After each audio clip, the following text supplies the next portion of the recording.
BCom చదువుకున్న వాళ్ళు, MCom చదువుకున్న వాళ్ళు, లేకపోతే సీఏ చదువుకున్న వాళ్ళు, సీఎంఏ చదువుకున్న వాళ్ళు, లేకపోతే ఎనీ కామర్స్ గ్రాడ్యుయేట్స్ లేదా post graduates SAP S4 హనా finance అనే కోర్సు ఐటీలోకి వెళదాం అనుకుంటే ఈ కోర్సు పిక్ చేసుకోండి.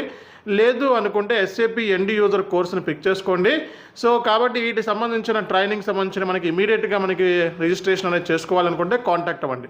సో నెక్స్ట్ విషయం ఏంటంటే మనకి ఎస్ఏపి ట్రైనింగ్ అంటే ఎవరైతే ప్లాంట్ ఏరియాస్లో పనిచేసిన వాళ్ళు, స్టోర్స్లో పనిచేసిన వాళ్ళు, సో లేకపోతే ఇంజనీరింగ్ స్టూడెంట్స్ చదువుకున్న వాళ్ళు, సో ఎవరైతే ఇంజనీరింగ్ స్టూడెంట్స్ ఉంటారో వాళ్ళు, సో లేకపోతే so plant maintenance, quality management, so material management, inventory management వీటిల్లో వర్క్ చేసిన వాళ్ళు ఎవరైతే ఉంటారో వాళ్ళు so irrespective of qualification SAP ఎంఎంలో జాయిన్ అవ్వచ్చు అనమాట. కాబట్టి సో మీ క్వాలిఫికేషన్ ఇంజనీరింగ్ బ్యాక్గ్రౌండ్ ఉండి లేకపోతే ఈ చెప్పిన ఏరియాస్లో ఎవరైతే